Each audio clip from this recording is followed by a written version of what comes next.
Little houses in the desert, little houses made of ticky-tacky, little houses in the desert, and they all look just the same.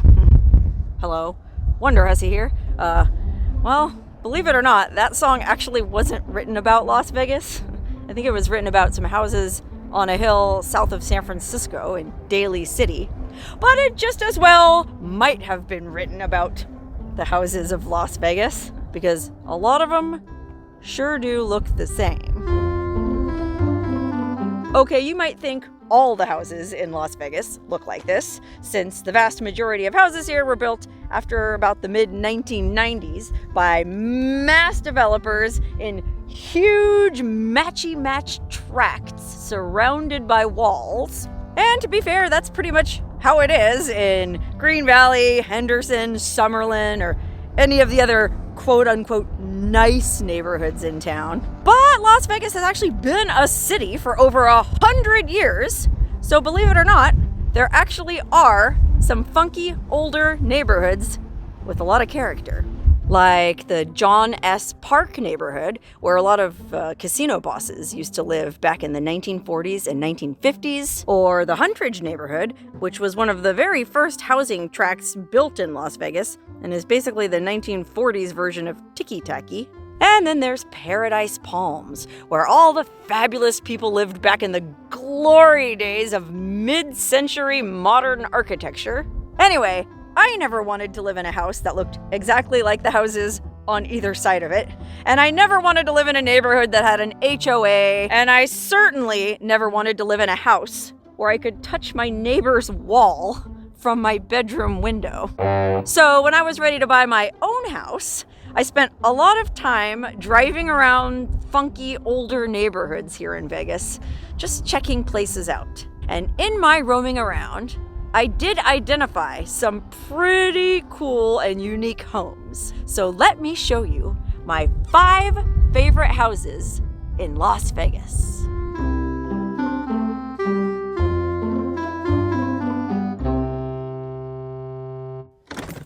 Okay, here's probably maybe my number 1 favorite house in all of Vegas.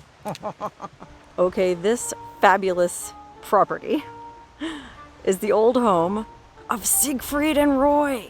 Okay, you know Siegfried and Roy, the flamboyant German magicians that used to have a tiger show at the Mirage until one of the tigers unfortunately bit Roy on the neck and dragged him off stage. Well, this is where they lived. Now, unfortunately, both Siegfried and Roy have both passed away now. And I don't know what's going on with this house. I mean, you can see their initials are still on the gate. And it's just an amazing property. I mean, it is in kind of a rough part of town. There's an old golf course down the street there that used to be really nice back in the day. Now it's a municipal golf course. But this house is wild. And it's huge. The grounds are huge. I mean, it takes up like a whole city block. I mean, if you look at it from satellite view on Google Maps, you can see like the sprawling grounds. There's swimming pools, there's trees and lush landscaping everywhere, palm trees. Oh my God, it's absolutely gorgeous. And what's really interesting and kind of sad about it is, well, I've been obsessed with Siegfried and Roy for a long time. Before I even moved to Vegas, I was just really big fans of their style, I guess you could say. So this was one of the first places I wanted to come check out when I moved to Vegas. But when I moved here, it was the year 2000. Google wasn't really a thing. I couldn't just look up where Siegfried and Roy's house was. But I accidentally stumbled on it one day, totally by accident, because I went to the old Las Vegas Zoo. There used to be a zoo here in Vegas, and it was really depressing. I mean, dusty, crummy little cages, like these hot, miserable looking animals. Like I remember in particular, there was they had one tiger, and it was in this pretty miserable looking piss poor cage, baking in the desert sun, covered in dust, just sort of laying there like, why me? So after I went to the Vegas Zoo, it really only took me about 15 minutes to walk around the whole thing. It was small. Well, I decided, since I was out in this part of town anyways, let me go drive around the neighborhood and see what else is around here. And so right around the corner from the zoo, I stumbled on this Siegfried and Roy's house. And you know Siegfried and Roy had tigers living with them in this house. And I just thought it was kind of ironic that right down the street from this zoo, where this poor, miserable tiger was baking away in his crappy little cage, well, there's all these other tigers living in the lap of luxury. Ironic and sad for that other poor tiger who, through some unfortunate stroke of karma, ended up living his life in the crappy Vegas Zoo when he could have been living the high life here at Siegfried and Roy's. Ugh, it is really windy today. I'm gonna get back in my car and let's head on over to my number 2 favorite house in all of Las Vegas.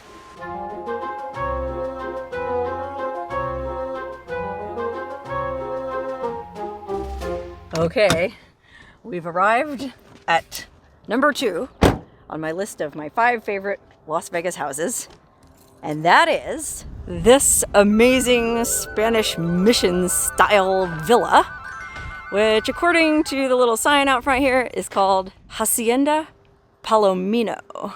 Well, I guess it's called that because it's built to look like a Spanish hacienda and it's on a road called Palomino Drive. But this place is better known as the house where Michael Jackson once lived. That's right, Michael Jackson, Thriller. Matter of fact, I think they call it the Thrilla Villa now. And I don't know about you, but I just sort of expected Michael Jackson to live in someplace a little fancier than this. You know what I mean? Like, not to disparage this property. I think it's amazing. Obviously, it's number 2 on my top 5 Vegas houses list. But I don't know, like, you think of Michael Jackson, you know, multi-millionaire, if not billionaire, you know, famous entertainer, could have lived anywhere. And he did. He had houses. I think he had a place in, well, he had Neverland Ranch, and then I think he had a place in Ireland. He lived in some castle there for a while. But towards the end of his life, when I guess he was going through a lot of problems, he brought his kids right here to Las Vegas, and they moved into this house. And actually, fun fact, I used to live not too far from here myself. And well, I was a huge Michael Jackson fan. And when I heard that Michael Jackson was living in Vegas, only mile, 2 miles from where I lived, well, I used to walk my dog over here all the time, like, doo, doo, doo, doo, doo, just hoping I might catch a glimpse of Michael Jackson coming or going, which was a very real possibility because, gosh, when he was living here, there used to be fans, Michael Jackson fans, which if you know anything about Michael Jackson's fans, he's got a super hardcore international fan base. Well, these people used to come from all over the world and just kind of camp out in like camp chairs on the street here, just sitting there waiting for him to come out or come in. And I guess one time he brought him, or he had his security guards bring them pizza. So he was pretty friendly and he was good to his fans. Unfortunately, as often as I tried to walk my dog by here, I never did get to see him. But I did get to go in this house one time, and it was, well, I was gonna say it was amazing, but it wasn't amazing in the way that you're probably thinking. It was amazing in a really weird way. So after Michael Jackson died, and everybody was freaking out and grieving, well, I guess as sort of a tribute to his memory, they opened this house to the public for 1 or 2 days. And they had, you know, flowers and pictures of Michael Jackson, and you could walk through the house and the grounds and see where he lived. And it was a really cool house, and I would totally move in here in a hot minute if I could afford it. But it was kind of janky, you know? I think it was probably built in the 70s, maybe 80s, and it looked very 70s, 80s inside. I mean, again, it didn't look like someplace where you'd expect a world-famous entertainer like Michael Jackson to live. But that just made me like it even more, the fact that it was so, I don't know, so creepy and crusty, and he could have lived anywhere. And this is the house he chose. I mean, there's plenty of beautiful McMansions in Las Vegas, and you won't see any of those in this video because that's not my style. Well, apparently, it wasn't Michael Jackson's style either, because instead of living in one of them fancy McMansions, he stayed here. Ironically, right by an elementary school.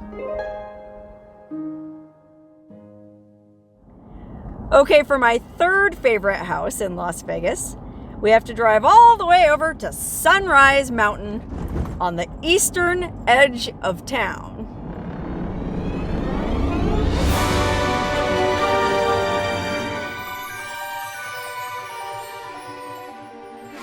Okay, here it is.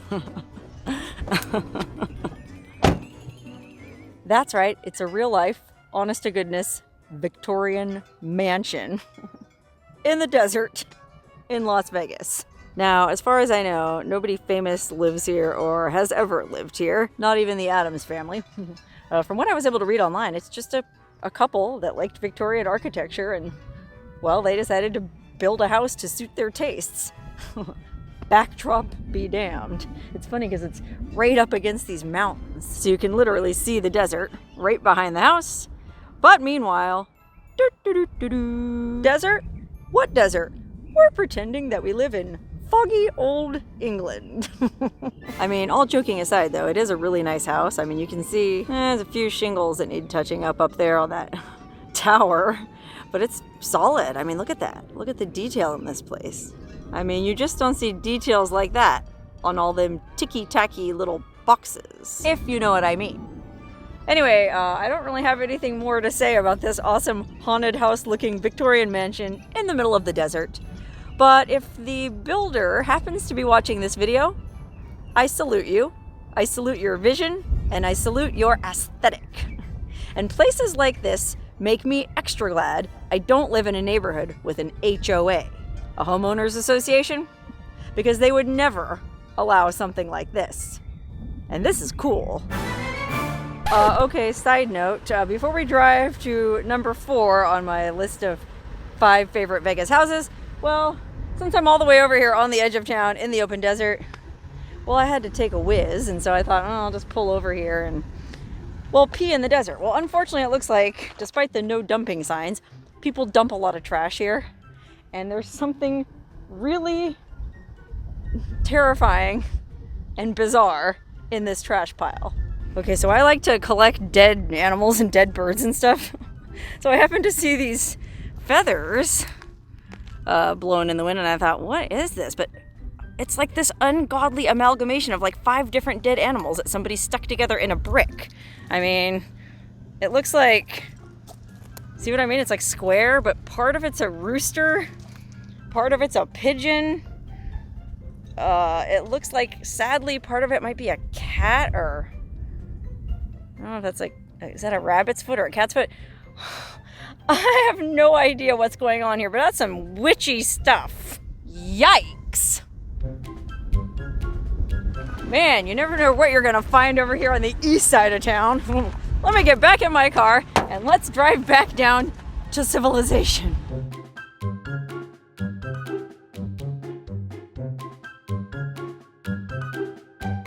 Okay, we've arrived at number 4 on my list of 5 favorite Las Vegas houses. And this is actually a house that I've covered in a video before, so if you've been watching my channel for a while, bear with me. This is the Liberace Mansion. That's right, Liberace, the fabulously flamboyant piano player that was covered head to toe in rhinestones and crystals 24/7, 365. That Liberace, well, this is where he lived. And to be honest, this house really isn't that much to look at from the street. And it's not even in that nice of a neighborhood. I mean, it's one of those deals where back in the day it was probably a nice neighborhood, but, well, town just kind of grew up around it. But even weirder, I mean, despite this fabulous gold grape leaf covered entrance gate and these amazing gold embossed entry doors, it's really not even that nice of a house on the inside either. I've actually been inside the Liberace Mansion once for a party. I don't remember what it was for. There was some party there, a cocktail party, and I was so excited to go into the Liberace Mansion because just like Siegfried and Roy, and just like Michael Jackson, I've always been a huge Liberace fan. It's one of the main reasons I moved to Vegas. I love stuff like this. So when I finally got invited to go into the Liberace Mansion, oh my gosh, I was so excited. I got all dressed up and went down here, and well, it's basically, my understanding is he basically just bought a regular suburban house, or I think he bought 2 or 3 suburban houses next to each other and then sort of attached them all together into sort of a mansion. So on the inside, maybe, and it probably did look better when Liberace was alive, living in it. He's been dead for decades. But nowadays, it was, honestly, I felt like it was kind of shabby on the inside. I feel bad saying that, but Well, I guess just the videos you see of Liberace kind of set a high bar, so you would expect his house to be encrusted in rhinestones and jewels and white fur and diamonds. But it isn't. It's just basically a 70s Vegas, well, probably not even a 70s, probably 60s Vegas house. I mean, you can see sort of like an atrium or a solarium on the top with a chandelier in it. Well, I guess that's sort of fabulous, but that's, you know, that's sort of the vibe inside the house too. The one thing that I remember being really cool was his bathroom. Okay, I went in his bathroom and it had a fabulous mural on the ceiling, like Michelangelo style mural with little cherubs flying around, and then a giant floating Liberace head right in the middle of it. I guess the only thing bigger than Liberace's clothes collection was his ego. But anyway, I don't mean to disparage fabulous Liberace or his fabulous mansion, because as weird as it is, well, I still think it's pretty cool. I mean, cool enough to be number 4 on my list of 5 coolest Vegas houses. Now, this is just all my opinion, and well, I'm sure many of you have been wondering while you're watching this video what kind of weird taste I have to pick out of all the amazing houses in Las Vegas for me to pick well, this as one of them. I don't know, it goes beyond just mere architecture for me. It's also the history of it and the person who used to live there, and the weird factor goes a long way. So yeah, well, I'm sure there's some beautiful mansions in Summerlin. None of those were good enough to make my cut.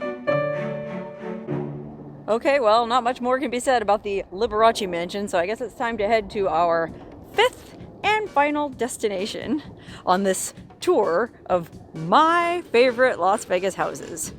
And well, you might say I saved the best for last, or you might just say I saved the weirdest for last. Okay, the last house on my list isn't that far from the Liberace Mansion, actually. And, well, unfortunately, it really doesn't look like much from the outside. In fact, it really doesn't look like much at all from up here. And what do I mean by up here? Well, I mean above ground. This is actually the world-famous underground house of Las Vegas. Okay, you may have seen pictures of this. It's kind of famous. I guess back in the 60s in the Cold War, this guy was afraid the Russians were gonna nuke us. My, how times have changed. So he built this entire house underground. Okay, so there's this sort of 80s suburban house above ground, and I'm not sure when that was built, but the underground house is right next to it, and apparently it's something like, I think 15,000 square feet, and it has a 4-hole putting green and a swimming pool and a barbecue and a sauna, and oh my gosh, I guess you can look up pictures of it online. It's amazing. It's a full house and backyard, all underground. So there's no natural light, there's no natural ventilation. In fact, well, you can see that that vent over there, I guess, is providing some kind of airflow underground, but because there's no air and light, I guess the lights in the house are adjustable, so you can dim them to make it seem like evening. And in fact, you can even, I think there's even twinkling stars on the ceiling at night, so it feels like if you're out at the pool area, which is, remember, all underground and indoors. There's this whole pool with an AstroTurf lawn around it, and I guess at night you can float in the pool and look up at the stars twinkling. How about that? And it's all right here next to this innocuous looking, Brady Bunch style house under this ground here. I mean, you can maybe see there, I'll zoom in. There's an air conditioner. But yeah, somewhere right under all this lava rock or landscaping pebbles, there's a swimming pool and a barbecue and a sauna and a putting green and a 2-bedroom, 3-bath house with a casita. That's pretty cool. I would absolutely love to get inside this underground house. In fact, I've wanted to get a tour of this underground house pretty much ever since I moved to Vegas, but no one lives there now. It's used for like events, and I guess they do photo shoots and movie shoots and stuff like that. So gosh, the last time I saw any kind of thing where it was open to the public, it was a fundraiser for some charity, and it was $150 a ticket, which my broke ass couldn't afford. If that ever came up again though, I think I'd have to scrounge the money together somehow, because $150 seems like not that high a price to pay to get into the coolest house in all of Las Vegas.